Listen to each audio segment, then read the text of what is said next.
Alors, on l'a vu ce matin à travers les tendances qui ont été présentées des Cannes Lions, les tendances vidéo sur YouTube, sur plusieurs générations, sur plusieurs styles. Pourquoi est-ce que finalement la vidéo rencontre un succès aussi important, peut-être d'un point de vue un peu plus cognitif que d'un point de vue usage ?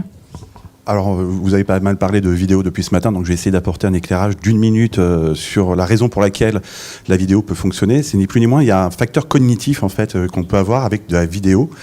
C'est-à-dire qu'on a des neurones qui s'appellent des neurones miroirs.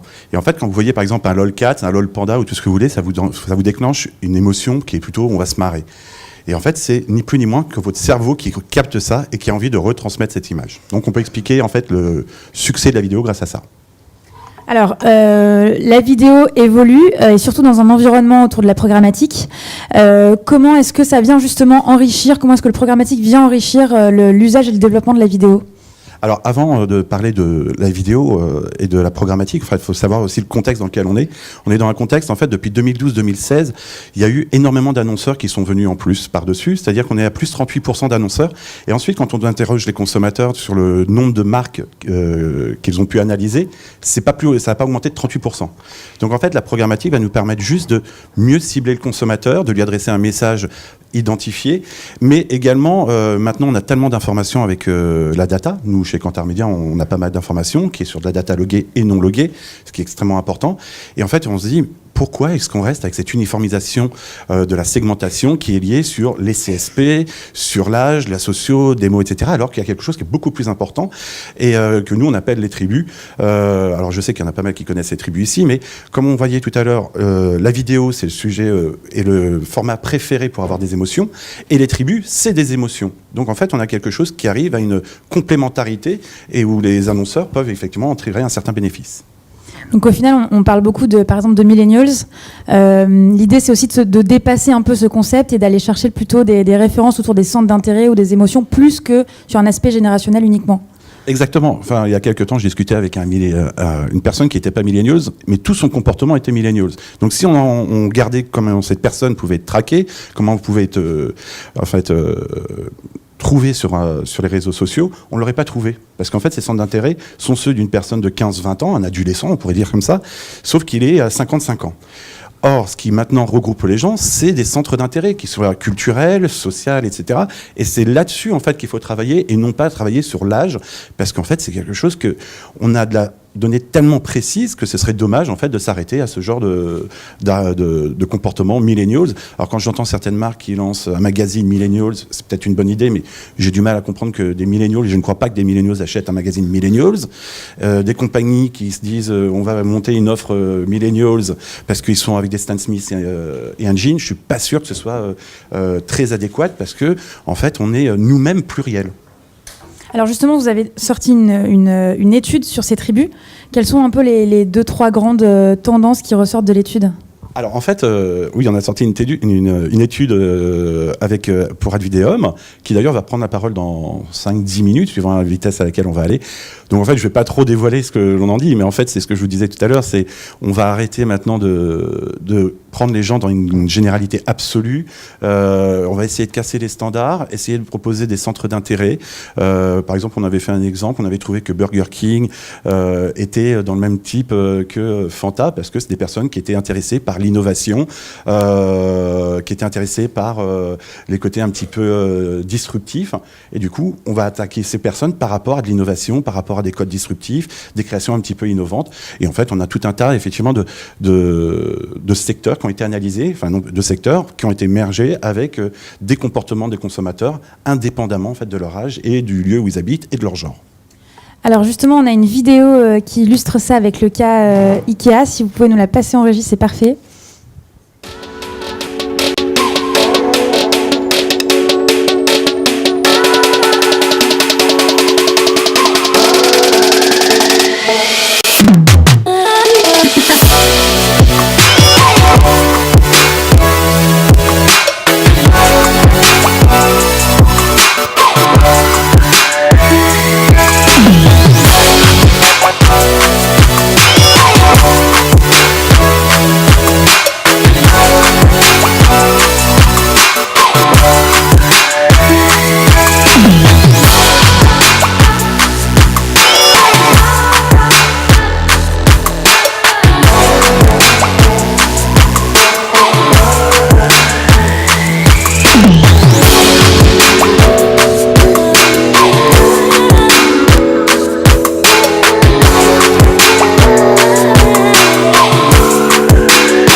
prenant pour une pub Ikea. Tu nous décryptes en quelques minutes la vidéo. Alors en fait, quand on parle de tribu, c'est tout de suite difficile de ne pas tomber dans le communautaire. On avait vu des vidéos, tu vois, sur Netflix, etc., pour le lancement du film de Spike Lee.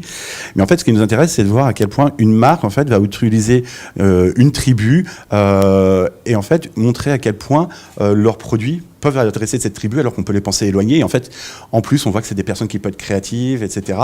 Et on utilise un moment important, parce que c'était, je crois, pour la Gay Pride au Canada il y a quelques semaines. Et on utilisait un moment, hop, d'un seul coup, on se dit, il y a des tribus, il y a des gens qui effectivement aiment notre marque, qui ne sont pas identifiés, qui ne sont pas représentés dans les publicités traditionnelles. Pourquoi nous on le ferait pas? Alors c'est vrai que Ikea est quand même assez génial en termes de communication. Pour ceux qui sont allés à Cannes, on a vu un certain nombre de campagnes qui étaient extrêmement intéressantes. Celle-ci nous paraît intéressante. Maintenant, il y en a tout un tas pour éviter de trop prendre sur notre timer. D'ailleurs, tu sais qu'on y reste encore 14 minutes 59, il marche pas. En fait, ce qui nous intéresse, c'est on aurait pu vous montrer par exemple Nike avec Londoner, etc. Mais on s'est dit on a une petite minute, donc on a présenté celle-ci. Et justement, cette pub, elle fait aussi référence à la première tendance que Frédéric Gérard a présentée ce matin, c'est-à-dire la capacité à rebondir sur un événement extérieur, le contexte, l'actualité, pour créer un moment fort autour de la marque et une publicité engageante. Sophie, du coup, qu'est-ce que ça implique en termes de production de contenu et de production vidéo pour les marques de s'adresser à des tribus et non plus à des générations spécifiques ou à des tranches d'âge en particulier? Alors en effet, le défi, c'est de les engager d'un point de vue émotionnel. Et moi, j'ai surtout envie que vous reteniez 3 idées clés, justement, pour les engager et sur la production des vidéos futures. Le premier élément, le premier mot-clé, c'est la créativité. On sort de Cannes, donc c'est un moment propice. Le point de départ, c'est de disposer d'une idée créative, en tout cas plus communément plutôt la phase amont, une big idea, une idée centrale de communication extrêmement forte pour qu'elle puisse venir résonner avec les valeurs et les intérêts de ces communautés et les engager émotionnellement. Alors, ce n'est pas neutre de prendre un minimum de temps pour, en amont, réfléchir à cette idée centrale, parce que dans nos bases de données, nous pouvons observer qu'en effet, les campagnes avec des idées centrales fortes surperforment, et ce sur tous les indicateurs de marque que sont la notoriété, l'image et la considération. En plus, lorsqu'on part d'une idée centrale forte, et on l'a même vu ce matin avec la vache qui rit, ça permet ensuite de décliner cette idée sur un certain nombre de supports, dont la vidéo. Alors il y a un deuxième mot clé que j'aimerais en effet que vous reteniez, c'est l'intégration. C'est l'art de l'intégration et de mettre en place des campagnes multicanales dites intégrées. Alors c'est vrai que les campagnes multicanales, ça a toujours existé. Mais ces derniers temps, avec le développement du digital, il y a eu plutôt une tendance à se dire je vais être partout et préempter tous les points de contact. Et chez Kantar TNS, on a pu observer que seulement 20% des points de contact font 80% de l'impact sur la préférence de marque ou la brand equity. Donc en fait, il est beaucoup plus important de se concentrer sur un nombre sélectif de points de contact, dont la vidéo, et de savoir pertinemment les orchestrer et les travailler en synergie pour être davantage efficace. Et on le voit encore là sur notre base de données, plus une campagne est intégrée et plus elle est efficace, jusqu'à 57% plus efficace. Et il y a un autre mot, et c'est le troisième, c'est l'adaptation, et on en a parlé encore ce matin. Il est révolu le temps, en effet, où on prend la pub TV et on la diffuse sur le net. On est tous conscients aujourd'hui qu'il y a un enjeu de spécificité et d'adaptation. Ça peut être en effet soit des formats plus courts, soit des formats plus longs. On voit qu'à partir du moment où c'est modifié et adapté, la performance est au rendez-vous. En revanche, prendre du même matériel et cibler une audience plus jeune ou partir avec un contenu plus provoquant, ça peut marcher, mais pas à tous les coups. Et on le voit, le ROI n'est pas forcément gage de succès. Et vous le soulignez avec la pub Ikea que l'on vient de voir, c'est un format qui a été spécifiquement créé pour une audience particulière, dans un moment clé qui est la Gay Pride. Et c'est vrai que dans ces moments-là, la cible est toujours plus réceptive et beaucoup plus à l'écoute. Alors, on dit que la durée moyenne d'attention face à un message publicitaire est de 8 secondes. Est-ce que ça veut dire du coup qu'il faut faire des vidéos de 8 secondes ? Alors ce chart démontre que pas nécessairement, on peut toujours performer aussi avec des formats plus longs. Maintenant c'est vrai qu'il y a un phénomène générationnel où on sait que les plus jeunes sont plus en phase avec des formats plus courts, déjà aussi parce qu'ils ont un usage plus zapper ou en tout cas multiscreen beaucoup plus important. Le format court, il est très intéressant quand vous voulez communiquer de la nouveauté, par exemple, parce que là, on a un message très clair à faire passer, et c'est vrai que ça peut s'y prêter. Le format long, il est beaucoup plus propice si on veut construire un territoire de marque ou commencer à convaincre les consommateurs. Je dirais que la mention de 8 secondes, qui vient d'une étude de Microsoft qui apparemment, il y a 2 ans, nous a dit que notre durée moyenne d'attention avait baissé de 4 points pour atteindre celle d'un poisson rouge. Alors, on peut contester la base scientifique de cette étude. Elle met surtout en exergue qu'avant de se poser long ou court, c'est vrai qu'il y a quand même un enjeu d'attention et de bataille de l'attention. J'ai envie de dire, c'est tous les médias qui sont comme ça, mais davantage sur le digital. Il faut absolument capter l'attention quasiment même en moins de 5 secondes. Voilà. Alors donc il y a des bonnes pratiques qui existent, notamment une pour lutter contre le skip, parce que clairement, dès qu'il en a l'occasion, le consommateur ignorera la communication parce qu'il n'est pas sur Internet pour regarder des publicités, mais plus pour une mission ou pour faire autre chose. Et c'est vrai qu'on a quelques bonnes pratiques que l'on a pu voir. La première, c'est susciter la curiosité. Donc ça passe par générer de l'intrigue ou poser une question. Quelque chose de différent, moi qui ai travaillé aussi beaucoup sur la vidéo TV, la différence avec Internet, c'est que souvent ce qu'on recommande, c'est d'annoncer la marque ou la catégorie de produits dès le départ pour être immédiatement pertinent avec le consommateur. C'est pas quelque chose qu'on recommandait forcément pour du média vidéo TV. Et puis il y en a certains qui se jouent des contraintes du skip et du pré-roll. Il y a Mini, mais il y a aussi Ikea. Donc on disait que c'était toujours très spécifique et original. Je vous propose de voir 30 secondes de cette pub Ikea. Elle dure 4 minutes, donc 30 secondes suffiront. Ska du verkligen kolla på det här? Du vet att du kan hoppa över det här.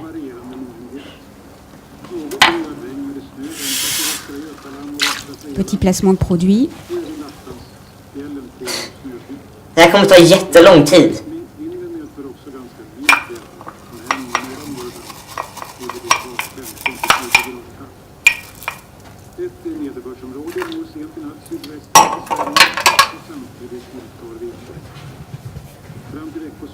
Allez, on la skip. Oui.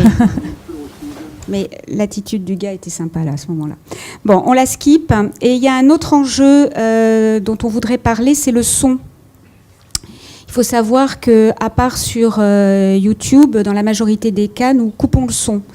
Et donc là, nous avions testé une publicité pour la Smart 44, dont le levier créatif repose beaucoup sur le son. Et c'était intéressant de noter que dans un contexte de TV ou de pré-roll, on voit que l'impact de la publicité à court terme et à long terme était plutôt profitable, alors que sur un réseau social, ça a été beaucoup moins performant, tout simplement parce que en fait, les consommateurs avaient coupé le son et donc ne comprenaient pas le levier humoristique et le message qui était diffusé. Je crois qu'on a la vidéo d'ailleurs.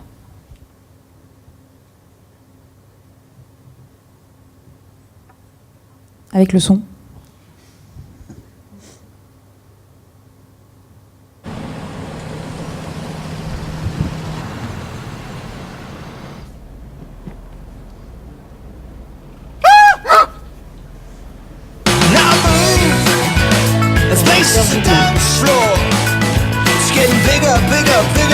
The new 4-seater Smart for 4, available from just $149 per month. Yours with a $149 advance payment. And for an extra $149, you can enjoy 12 months insurance. Smart. Alors, on parle de l'importance de la créativité, de la mise en contexte depuis le début. Du coup, en termes d'interactivité, qu'est-ce qu'on crée et qu'est-ce que vous remarquez sur toutes les campagnes que vous pouvez analyser ou les tendances que vous pouvez un peu dessiner ? Ce qui est intéressant de noter, c'est que quand on parle vidéo, il n'y a pas simplement la vidéo TV qu'on adapte sur des formats soit plus longs, soit plus courts. La vidéo, en fait, c'est beaucoup plus riche que ça. Ça permet pour des marques d'apporter un bénéfice utile, d'enrichir le savoir-faire d'un consommateur, et ça se manifeste beaucoup à travers les tutos, et ça concerne tous les secteurs d'activité, l'automobile, la beauté ou encore l'alimentaire. Ça, c'est intéressant de voir comment les marques alimentaires ont bien préempté ce format pour créer en fait une interaction et apporter un bénéfice de savoir-faire aux consommateurs. Il y a une deuxième version de vidéo qui est intéressante, c'est pour des marques l'occasion de faire passer des messages sociétaux forts. Notamment, il y avait une campagne de communication pour Always il y a 2 ans qui s'appelait Comme une fille et qui, justement, la marque voulait mettre en avant les préjugés très sexistes qu'on pouvait avoir par rapport à la femme et qui venaient handicaper beaucoup les jeunes filles à un moment clé de leur vie. Et la marque avait utilisé le format vidéo pour faire passer des messages très forts, notamment sur le digital. Et ça, c'est une façon, et la marque venait comme redonner la confiance à ces jeunes filles. Bon, il y a beaucoup de... La troisième voie que j'aimerais énoncer, c'est quand on demande aux consommateurs de la marque. Là, on lui demande de mettre en scène le produit. L'Oréal l'a beaucoup utilisé dans le cadre de ses lancements de produits. Elle demandait aux consommatrices de tester le produit, puis après d'en faire un témoignage, que ce soit par écrit ou par vidéo.